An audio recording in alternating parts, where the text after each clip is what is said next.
Good morning and welcome to Interfaith Community Sanctuary. We're honored to have some folks here with us in this gathering space and honored to connect with you in the virtual world also. Today is November 6th, Sunday. It's our usual Sunday service and we're honored that you decided to join us today. We're also very honored to have with us again our sister and in spirit and my dear friend, SiSwinKlae Laurel Boucher, and she'll be taking over most of the service. I'm here at the request of Reverend Karen Lindquist, and I'm proud and honored to do that, as always. I did want to mention just a couple of things. This year, we are encountering the infinite, meeting the Divine Mother in nature, humanity, and the cosmos. That's our spiritual discernment. And November's focus is the Divine Mother as energy. Our yearly spiritual discernment is reflected in our activities within our services each Sunday and within the diverse groups that meet in circle through our community. I'd like to read a little bit of the bio that was given to us by SiSwinKlae. And it says, as leader and facilitator of SiSiWiss Medicine Circles and ceremonies, SiSwinKlae Laurel Boucher has been a practitioner of SiSiWiss for over 30 years. SiSwinKlae is of Ojibwe, Dakota, and Irish descent, and customarily adopted into the Tulalip family. SiSwinKlae began training in the custom and traditions of the Coast Salish and spiritual practice of SiSiWiss in 1984.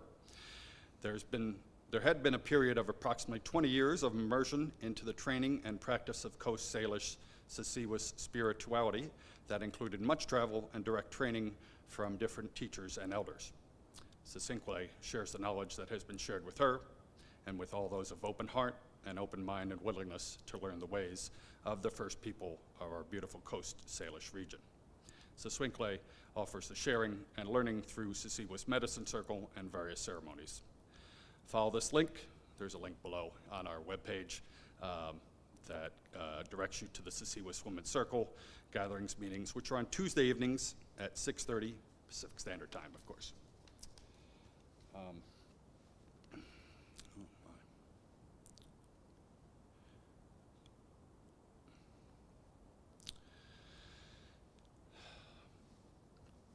I'd like to honor the Divine Feminine first here with this prayer. Mother of light, may you reign as a goddess of wisdom within my soul. Be present for me now and in every moment of eternity. Take my hand and lead me to the birthing light of God within me. For there shall I find my purpose in life. Revealed Mother, greet me at the door. Embrace me in your loving countenance and smile gently upon me. As your lost child, give me assurance that your grace is with me always. All streams spring from the font of your heart. Your eyes shine as the blue sea into my heart. And you forever find me worthy of your love. In the spirit of this revelation, I offer to reveal myself fully to you, who is my divine feminine being at all times, in all ways.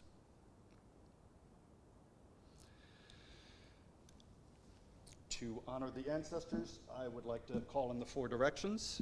If those assembled would stand, if they'd like, and those at home can also stand. If you know where north is, we're going to start there first.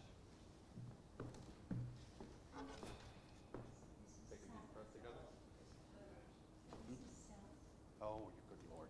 Sorry. You were invoking Deborah Lajmadier, and I'm channeling her, I guess. I apologize. You're right. North is this way. I apologize. Okay. Spirits of the north, spirits of the wind, bringer of snow, keeper of our memories, be with us now. And to the east. Spirits of the east, Spirits of the rising sun, bringer of new and all that is coming to us, be with us now. Spirits of the south, keeper of the fire, keeper of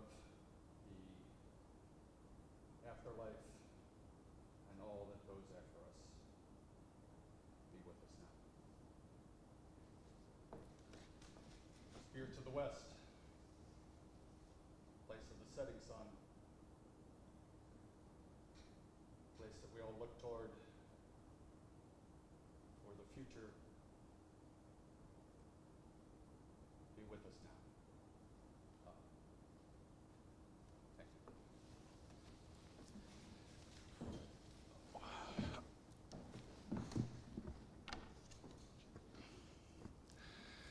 And so, I'm glad to have SiSwinKlae share with us today and honor our First Peoples, honor us as you have for many years. It seemed to my memory that you were also one of the founders of this organization, but I realized that you came to us a little later, but we're much richer for it. And I thank you for coming today.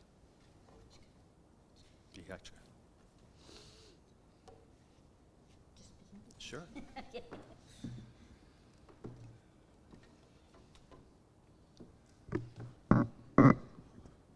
Try this first. Is this the sound okay?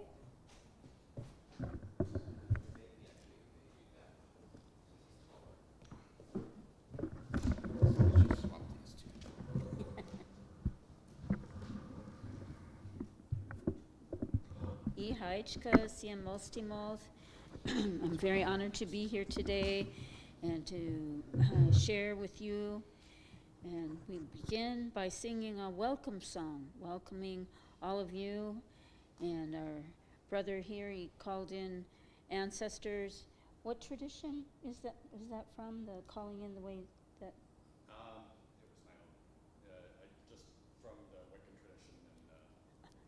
tradition. Haichka.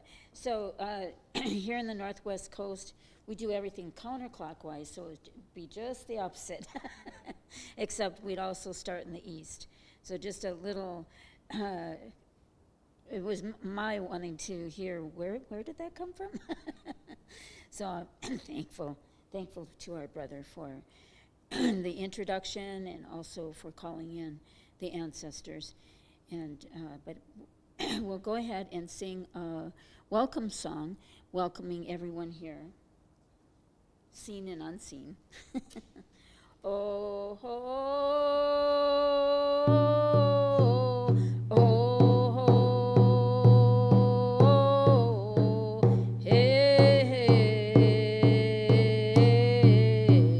oh,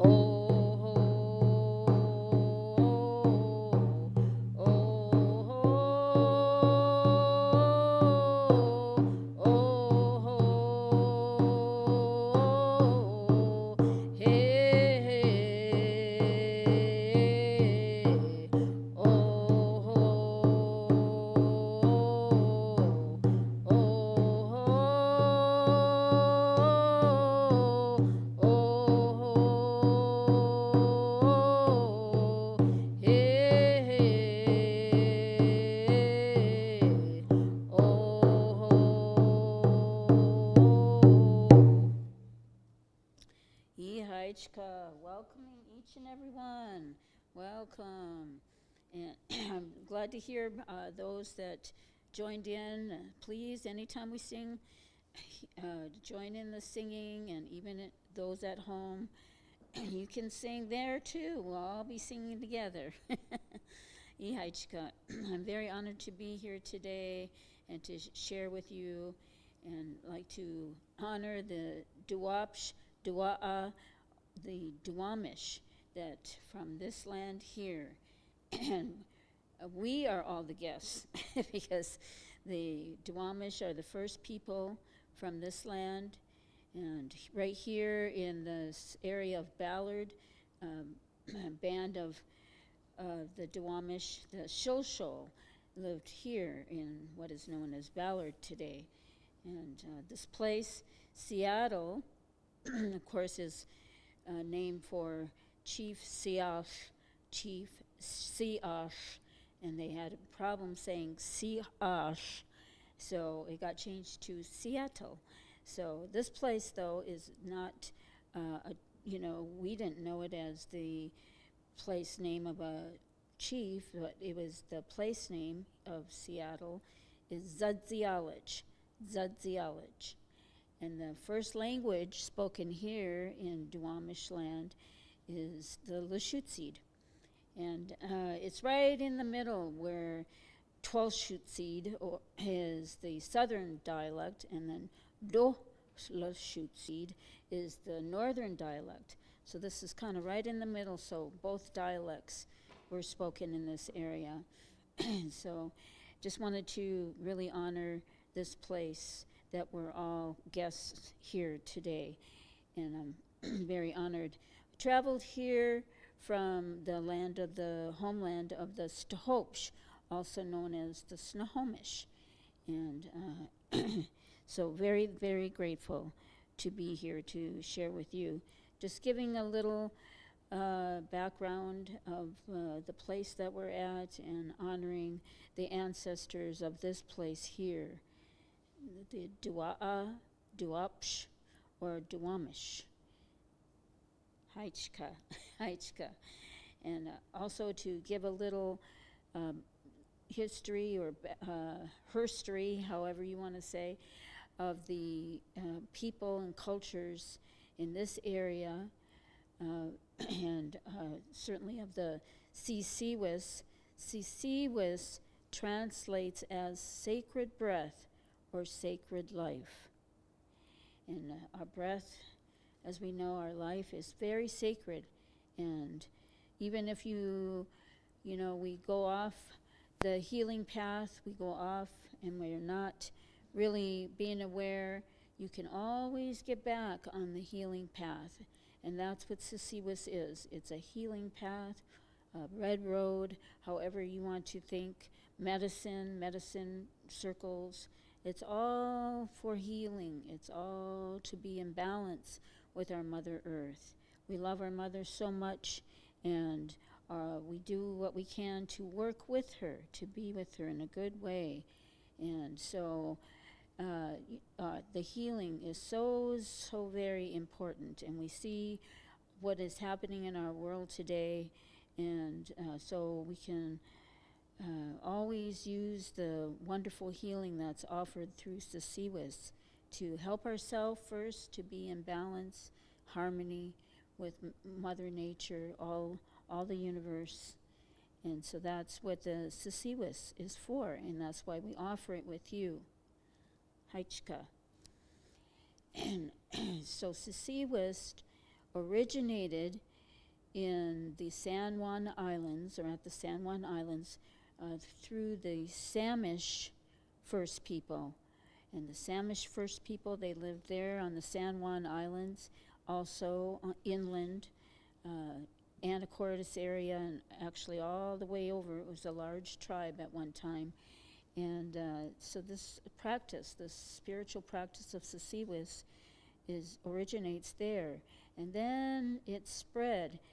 The people, they shared the medicine with others, and then it spread and got practiced all the way down to Siletz, Oregon, and then also in Canada, mostly the coastal areas of Canada, also Vancouver Island, and the different Gulf Islands up there. So it's an ancient practice, and we're so pleased to share with you today in the practice of SiSiWiss, Ihaichka. And this, we're doing the Ihaichka, comes from the Samish language, also known as SiSiWiss language, because it's a ceremonial language of the Samish language. So it's language that is not used greatly because of the that it's ceremonial, and the languages went through so much attack, and it was outlawed at one time for our people to speak their languages. So the SiSiWiss is one of the things about the practice is that it also revives the ceremonial language known by the Samish. So ihaichka is one of those words. It's a thank you in the highest way that we can thank, and in a ceremonial way, spiritually. So all the universe, everything agrees that we're very high-class people, and we're thanking you in the most high-class way as possible. Ihaichka. And then also haichka is like a more of a common thank you, but also spiritual. Haichka, haichka. And also haich. You can say haich, oh, thanks, thanks. And then we use the sign language where we lift our hands up. We're lifting each person. That's what that means. We lift you, we thank you, we lift you. You're high-class people. Haichka. So that's a wonderful way of saying thank you to a person, is using this ancient sign language. And this sign language is, you could say, kind of universal here in the Northwest Coast. You go up and down the coast here in the Pacific Northwest, and the first people, most of the first people, they use this sign language of thanking you. So I wanted to give you that so that you understand here when sharing today that although this is the language, Lushootseed here is spoken here on the land of the Duwamish, we're also going to be sharing in the SiSiWiss language from the Samish people. Ihaichka. And also, one more thing is in a sign language that originates from the Samish or the SiSiWiss language, is this. Oh, we're taking our message from our heart and we're sending it up to the Creator. Siletz and Lushootseed, ha ha shaksiab. And we bring the message maybe that the Creator, ha ha shaksiab, puts in your hand, and you bring it back to your heart. And we can all use that. And it's used as a closing for once we share, then we close that part, and so we can be open to share another part. Oh, ihaichka. I wonder if I could get some water. Yeah. All the water outside is really bringing on a thirst. Ihaichka.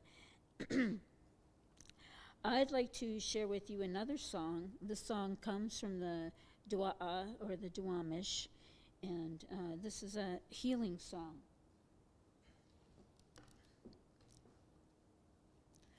Oh, oh, oh, oh, oh, oh,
Ihaichka. The songs and the culture has so much meaning. And you know, we had the grand and beautiful opportunity to learn with many elders in this area, elders that visited this home, the Interfaith Community Sanctuary, as well. Our beloved Takshablu, Vi Hilbert, and Mary Wagner. Her medicine name is suddenly escaping me. And she's from Canada and now residing in Canada. But she lived here, and the Redmond was her home place for many, many years. And she has her son, Chiokton, Paul Wagner, Wistimini, Johnny Moses, and all kinds of wonderful culture-bearing people visited this home, and those are some of the few of the different people that we learned from. And so honored to remember them and bring their memory forward here, because you know, our elders and the people that once they leave this earth, they're not all the way gone. They're in a different place, a very wonderful place, and yet they live in our hearts if we keep their memories alive and we talk about them, tell their stories.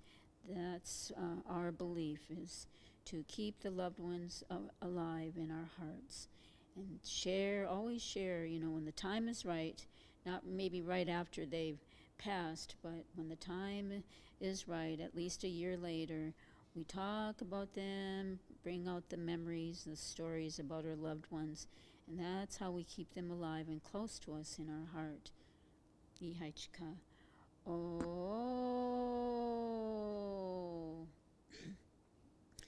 So whenever we walk in the doors of this place, it's always, oh my, thinking lots of memories in this home, very happy memories, lots of ceremony here, potlatches, memorials, all kinds of different ceremonies that we've had here in this home. And then there's a wonderful carving when you walk in the doorway, and the carving is from the dua'a, and the carver is unknown, but the person who gifted this carving to this home is Pleshwaptus Arnold Tro, and he was a person that came to this home many times, and he was a very wonderful person and shared in his culture of the Chinook. He came from the Chinook people. His name came from Yakima. But I'd like to sing this song that the loved one, Pleshwaptus Arnold Tro, carried as he was a driver for a very beautiful and wonderful culture bearer, Eddie Davis. And this song is a song that came from Eddie Davis, and it also is a healing song.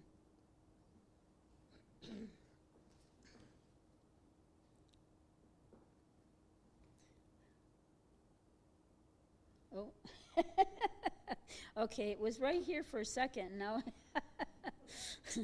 okay, well, we'll wait on that one, I guess. Okay. All right.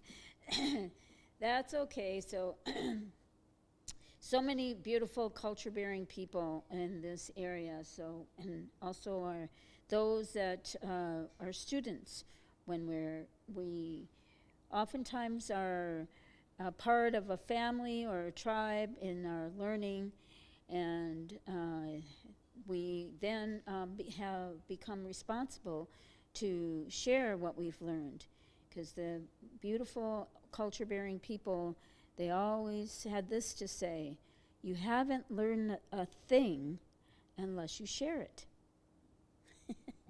Oh.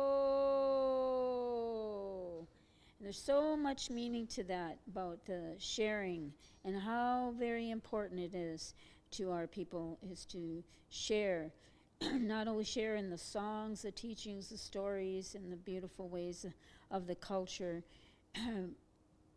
but also create an understanding window or door for our people to come together in this very important time where our Mother Earth is really needing the human beings to pay attention, to come together and to honor her and to honor one another and honor ourselves and to treat each other with love and respect. Love and respect is so very, very important in this time. And you know, at one time, this person, we were sharing about the healing and this practice of healing. And the person approached me, this was, some years ago, like maybe 15 years ago. Why is everything about healing? Why do we need healing? And I was just, I didn't know what to say. And I haven't ever, that's never left me about what this person said to me. And I said, well, have you ever lost a person, to death, or, something happened in your life? And the person stood there like perplexed, like, well, what does that mean? Like, what is healing? And it was, excuse me.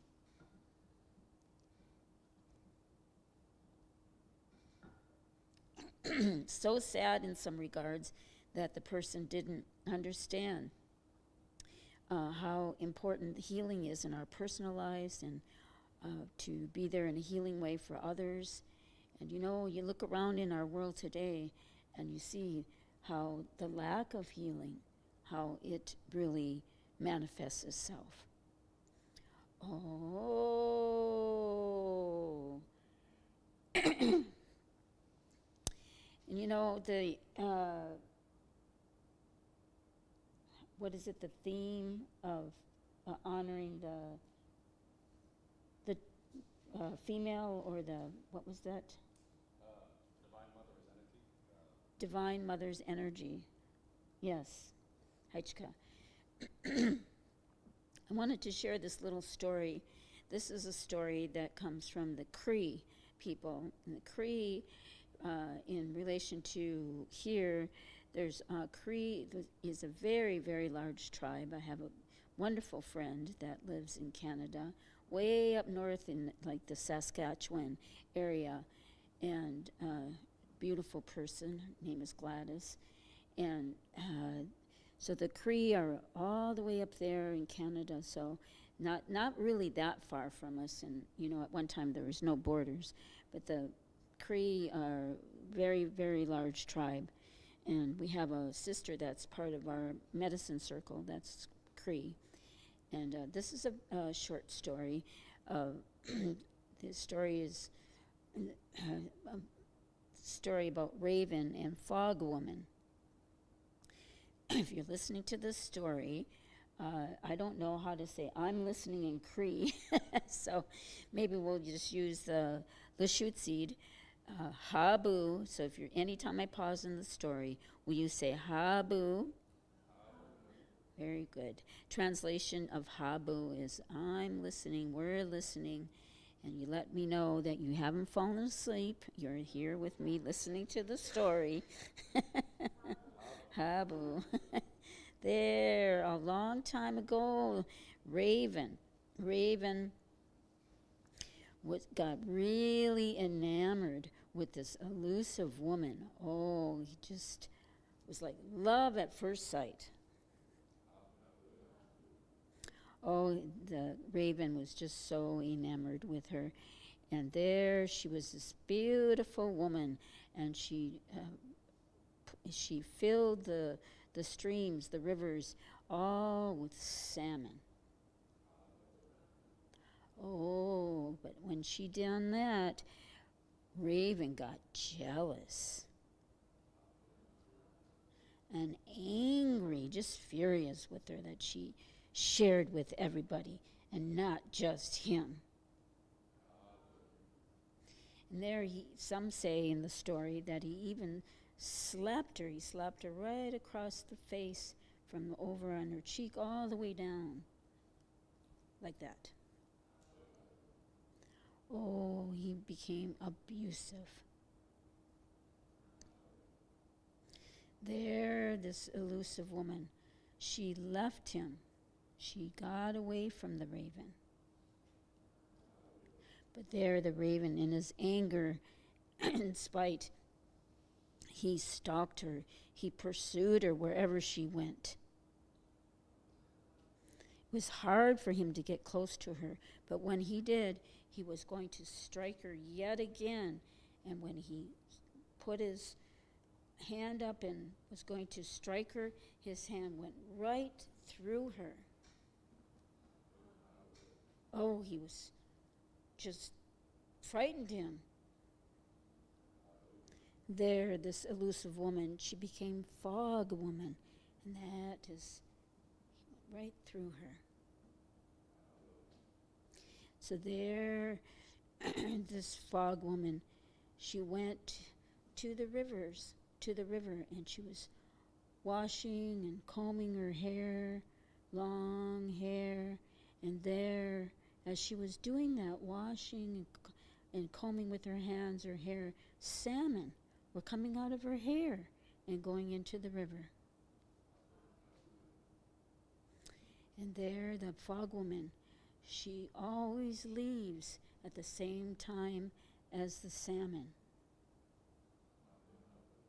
And yet, she returns with the salmon. That is all there is to that story. So there, in our traditional storytelling, we don't explain a story to a person. We honor you as an individual, and all our beautiful friends and family and people understand a story or the teachings at their own level and pace of understanding. Habu. But yet in this story, the elders point out a couple of things, and one is how Raven was with his mate or his person, and not to ever become abusive with your mate. It can be really simple, because sometimes there are ones that irritate us the most. But we really be careful not ever to become abusive or in any way be mean, but to always love and respect our mates. And there, you look at the fog woman, and no matter what was done, she still loved her community, loved her people, and gave freely and openly to her people, no matter what had been done to her. Hi, Chika. Oh. And so when I read the theme of this, this is the story that came to me, because for our understanding is our Mother Earth, she's female, she's female planet, and all indigenous cultures agree with that she's our mother. And so all the different things in nature, like the fog woman, are of the female. And here in the Northwest Coast, most areas of the Northwest Coast, Pacific Northwest, is our understanding is everything is of the female. The ocean is grandmother ocean. The moon is grandmother moon. So all in nature, we believe in the grandmothers, and the main mother is our planet, but yet all the other nurturing aspects of nature are our grandmothers. And so even in some of the tribes, the creator isn't necessarily male or referred to as he, but it can also be she, or genderless, not really of a gender. So very important, though, to our people here in the Northwest Coast, that we understand all of nature to also be of female persuasion. And, but, you know, when the colonizers came here in the Northwest Coast, they donned the tribes as matriarchal, matrilineal. But here, they, you know, people didn't know, well, what does that mean? You know, it wasn't how we thought here. There was no categorization of, you know, putting people in a box. So all the genders were accepted, and, you know, we just understood the people to all have equal roles. And so there were women chiefs, women warriors, women played a part in all aspects of the tribe, as did the men. So it was actually more of an equality way of life. And so, but the colonizing people, they didn't, that wasn't in their way of thinking. They thought, oh, well, they, you know, right away put the woman higher up, and that isn't really the way it was. The women had equal roles. The roles in the tribes or the cultures were not gender-based, is the best way to understand that. Oh, and also there are many genders in our cultures, and you know that we so much was done to erase the culture and the identity of the first people, but it's now being revived, the many different genders that existed, and the reverence for each of those roles, because the different genders, there were 9 to 11 different genders, and they were all respected, and many times certain genders had certain roles, and only they could perform whatever task or spiritual work or whatever it might be. It usually had to, or not had to, because there was no limitations. It was, but it just mostly certain roles and things that had to get done within a tribe, especially spiritual work had to be done, or was most likely done by a certain gender.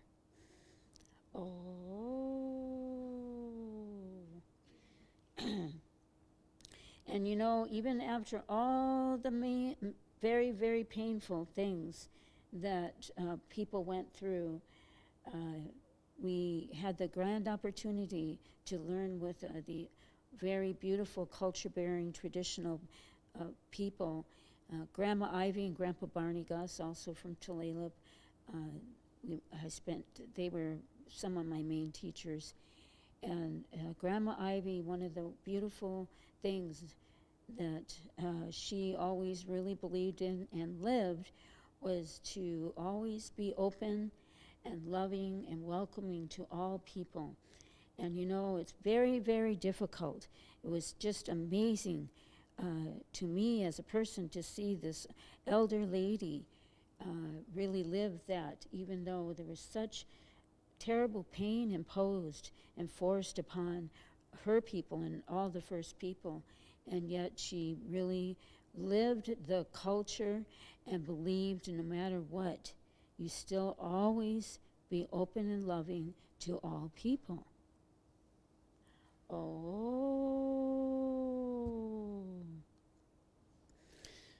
So that says a lot about the culture and how inclusive, and she absolutely would not, Grandma Ivy would not have it, not allow that around her, any demonizing or anybody being excluded, because that's the way of the culture.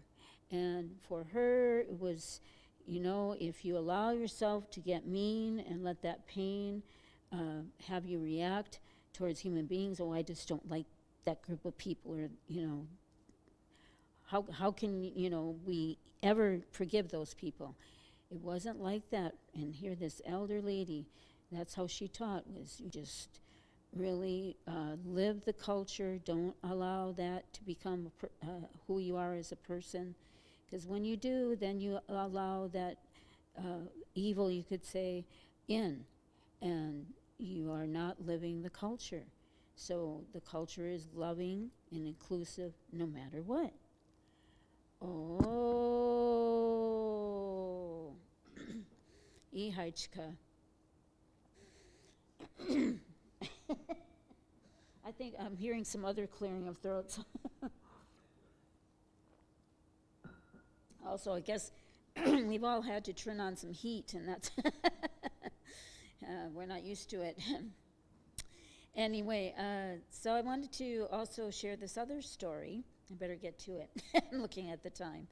And but I wanted to just say a little bit about in our coastal tribes here, that there were many different things, that systems. We had our own way. And you know, the people don't even think about how the people had their own way of judicial systems, money systems, raising children. We had all our own different ways of handling all of that. And it was always taking care. It was a manner in which we took care of our communities. We took care of our people. And so a lot of the different ways of our first people are unknown, because there was such an effort to erase all that, to make sure that people did not hold on or, practice their culture. Mostly didn't allow practicing of the culture. Much of our spiritual, or all our spiritual and religious practices, were outlawed.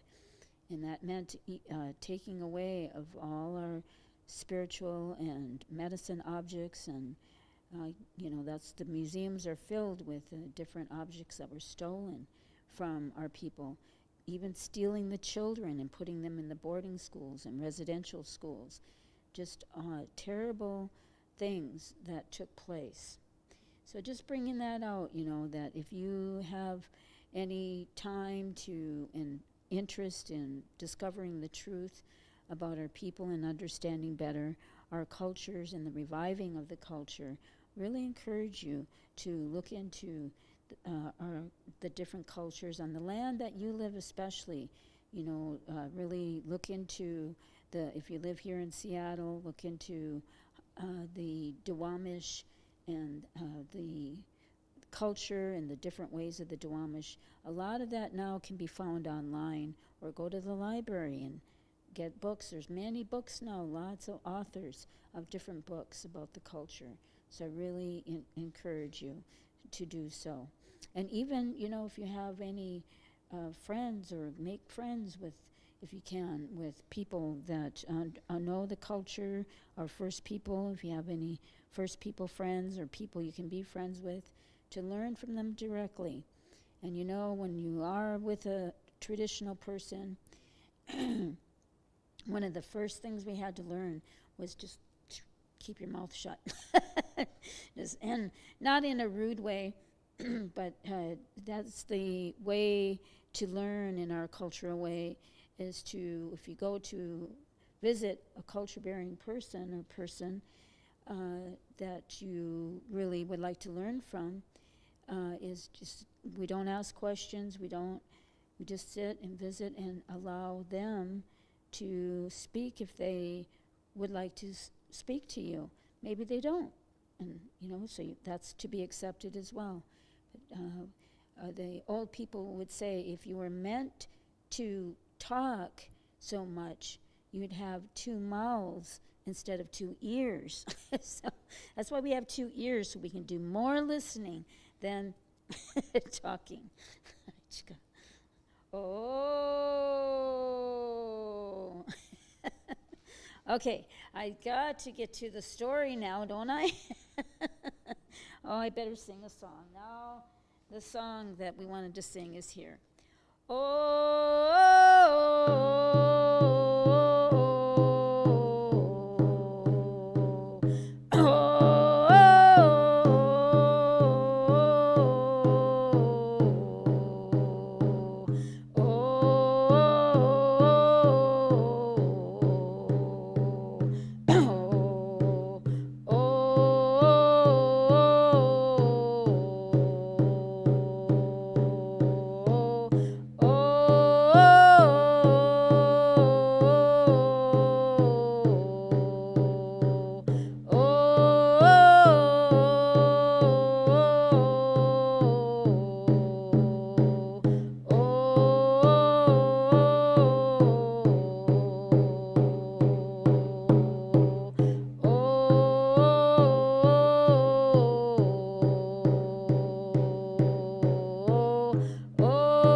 new song. Oh. So this area of the Northwest Coast, Pacific Northwest Coast, is a place where the woolly dogs came from. And the woolly dogs, they say, are extinct. We don't believe in extinct, but they are not, people did not have the ability to take care of them once the colonizing started to take place. This is a woolly dog was very important as a friend to the people, and was one of the only animals that the people had live in their families, live in the longhouses. Sometimes they had large packs of the woolly dogs, and they kept them in different places like little islands where they were safe, and they would visit them regularly, even daily, bringing the main source of food, which is salmon, to the woolly dog. And the woolly dogs were a small dog, kind of like a little bit bigger than a Pomeranian dog, if you know the Pomeranian, and with long woolly fur. And they actually sheared the wool off the dogs and used the wool for weavings like such as this. This is not a woolly dog weaving, but this is a traditional design of the different capes and shawls and even clothing, and even weaved it in with cedar. The cedar, also the clothing was made from the bark. This hat is made from the bark, but woolly dogs were really important to our people, and here in the Northwest Coast, Canada, all in the coastal regions. So I'd like to tell you this story of the woolly dog and Siatko. Siatko, different people have different understandings of Siatko. Siatko also translates as the shy people. And so some people believe that it's the Sasquatch. Others say, no, it's not the Sasquatch, it's a different being, the Tsiatko. Here in Lashutseed, it would be Siasko. So this is a person that's, I guess, in modern culture would be known as a supernatural being. Not for us, it's a being that exists. And Siatko, or Siasko, is this shy people. So this is the story of, Quinault. This is a story from Quinault, and the woolly dog was known as Otuk, and that is the woolly dog. So this is the story of Otuk and Tsiatko. If you're listening to this story, again, I don't know how I'm listening is in Quinault. I'll just really need to learn that. If you are listening to the story, will you say habu anytime I pause in the story? Haichka. Or da hadubsh, another Lashutseed way of saying thank you. But this story comes from Quinault. So there, a long time ago, there at Quinault, the people, they had many longhouses and families, and the longhouses were designed in a way that up high were the rafters, all up near the roof of the structure, and they were designed specifically that way for drying, especially the salmon, but all kinds of different herbs and different plants and all kinds of different drying, clams, different things, but mostly for the salmon.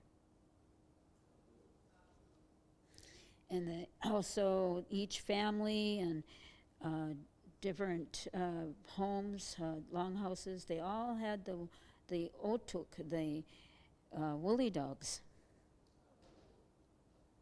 And so there, the people, the humans, they were all so busy all the time, gathering in the spring and the summer.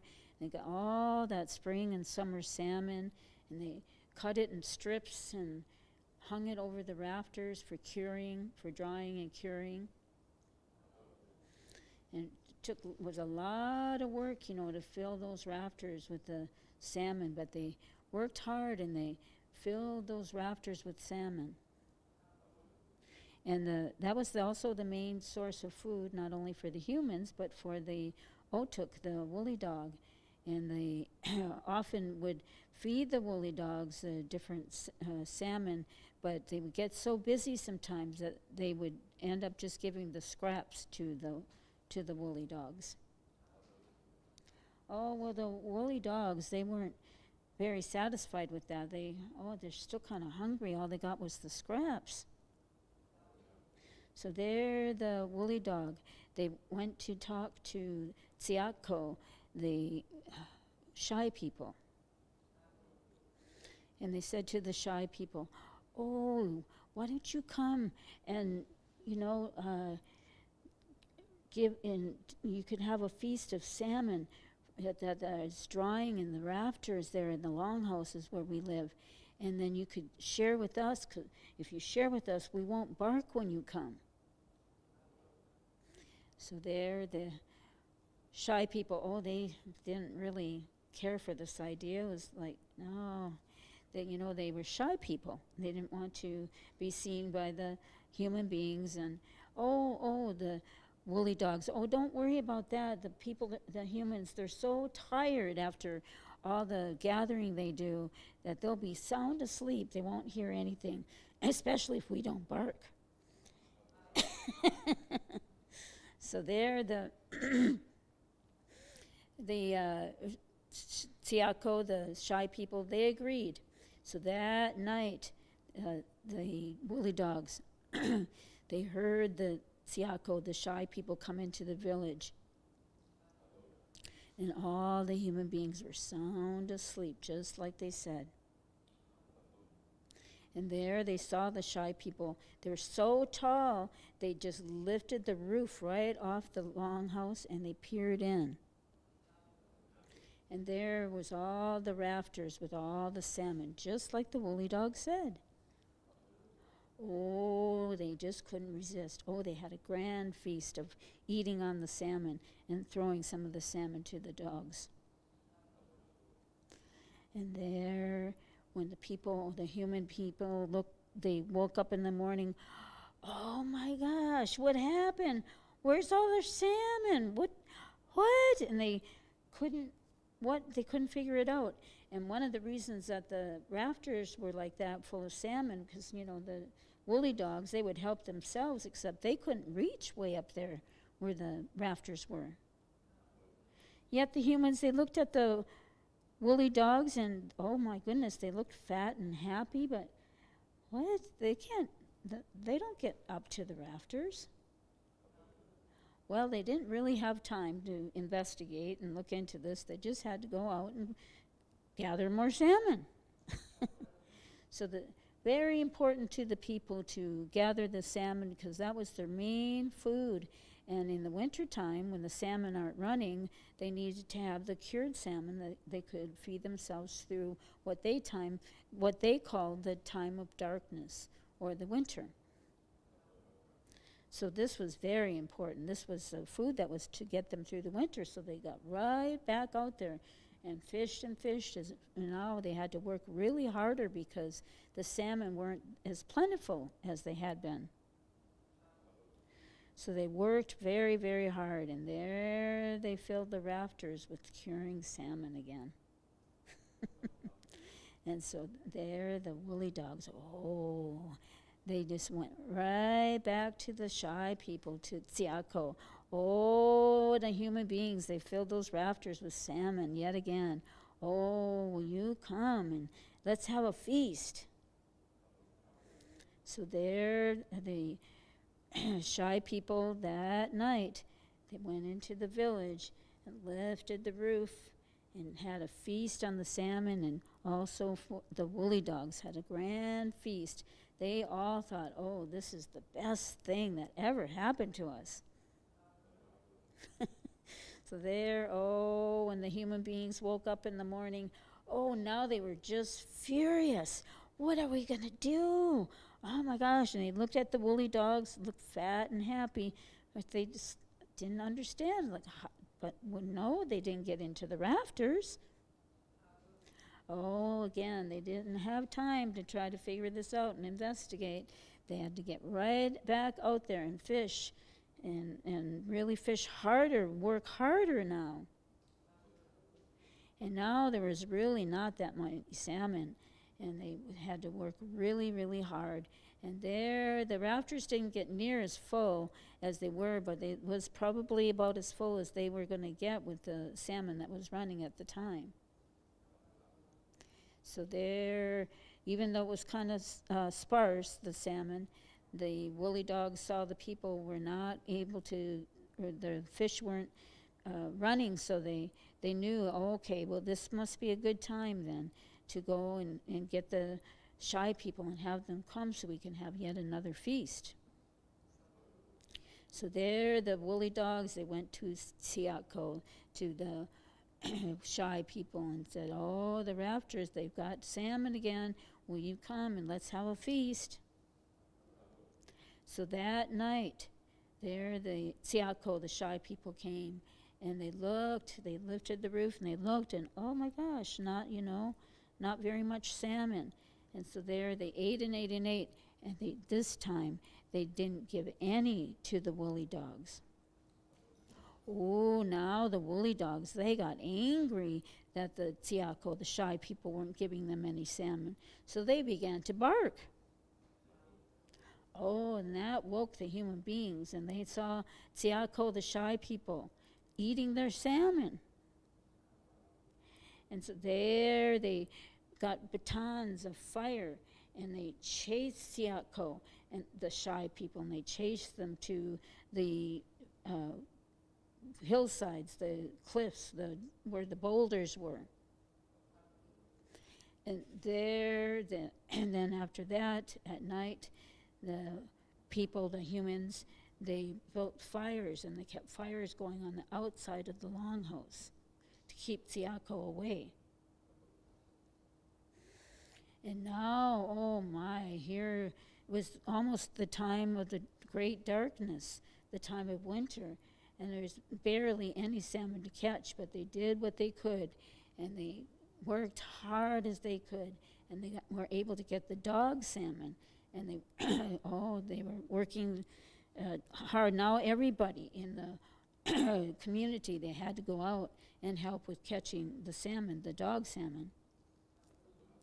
So there they caught as much of the dog salmon as they possibly could, and they hung it in the rafters. Habu, and there the woolly dogs, they thought, oh, okay, we'll try this again. So they decided that they would approach the shy people, Tsiako, and ask them to come and feast on the dog salmon and share with them. So there they went up to went to visiting the Tsiako, and they told them, oh, come on and get some more salmon. Now we have dog salmon. They hung the dog salmon. And there Tsiako replied, oh, we were just thinking about dogs. And they grabbed each dog and they ate it.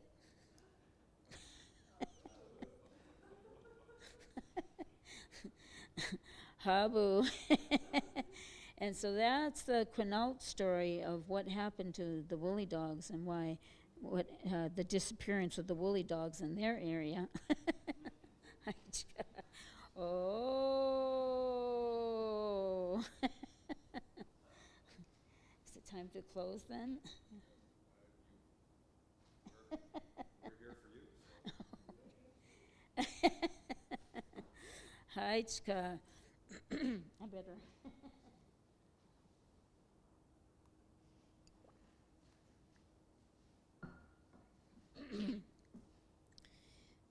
Just want to encourage loved ones that this is the time, very important time, the fall, and we see how the seasons have been really changing, and the signs that we're being given, and really hope and pray that we can all really pay attention to the signs and do what we can in our own personal lives and also in our families and communities to really assist our Mother Earth in her time of need right now.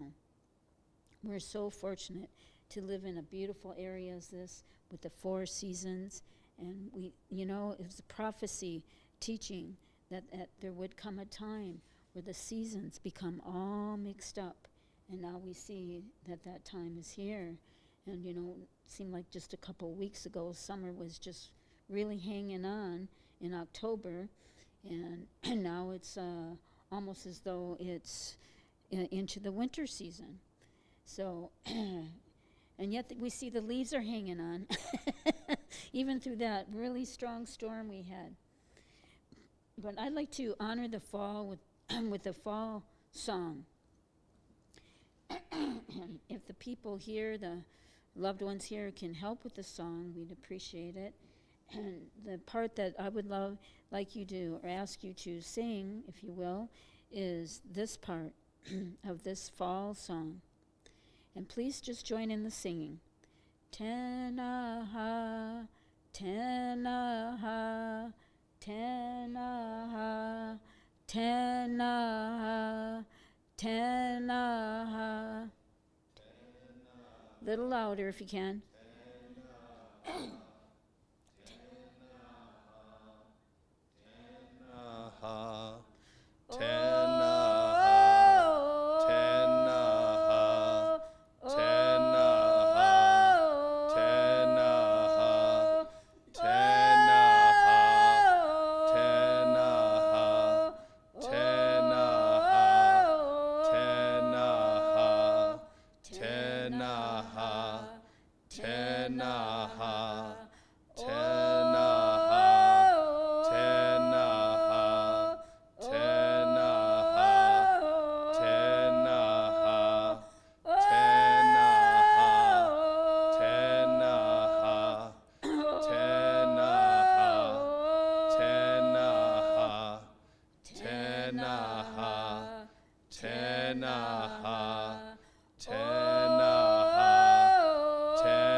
So very thankful to be here today.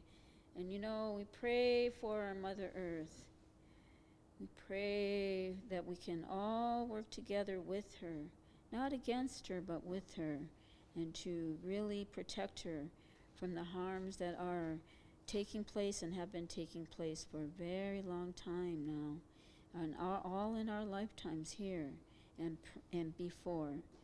Pray that as human beings we can understand her and want to love her, respect her with every step we take.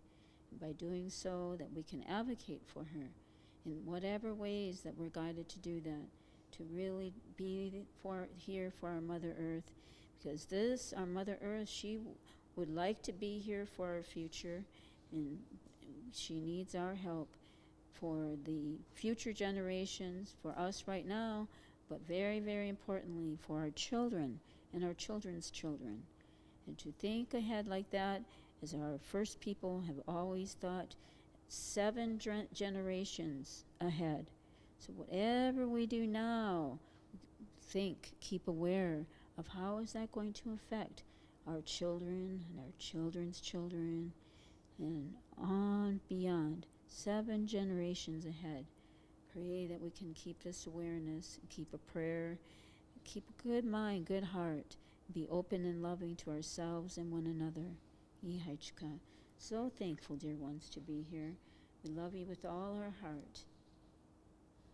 Oh.